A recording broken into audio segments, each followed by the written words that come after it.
你一定想不到，把茄子切碎放入锅里蒸一蒸，这个做法真的是太好吃了。茄子这样做，很多人都没见过，而且简单又美味，看一遍就让你学会。今天的茄子不去皮，而茄子生长在温室，难免有一些虫卵和细菌，我们用食用盐搓洗一下，这样清洗干净，我们吃着也更加放心。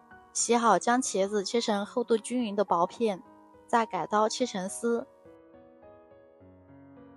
切好的茄子放入蒸锅里面，上气蒸5分钟。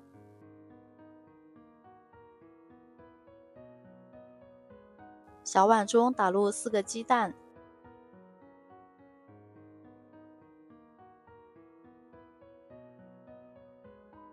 用筷子给它搅散。家人们，我每天都在认真的教做菜，如果您觉得我的视频对您有所帮助，麻烦您点个免费的小红心支持一下呗，十分感谢。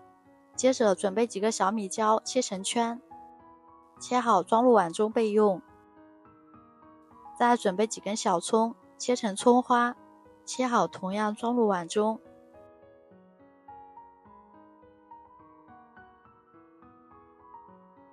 最后准备几颗蒜子，先切成蒜片，再改刀剁成肉末，剁好后装碗中备用。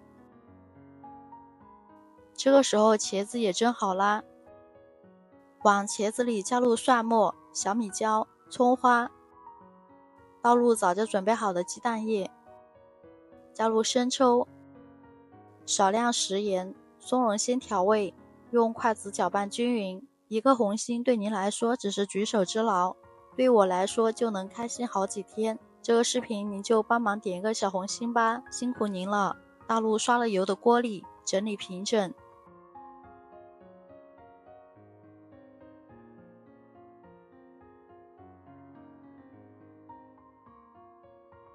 全程开中小火煎至底部金黄。如果不知道颠锅的朋友，可以借个盘子，把鸡蛋饼翻过来，再把另一面煎至金黄即可。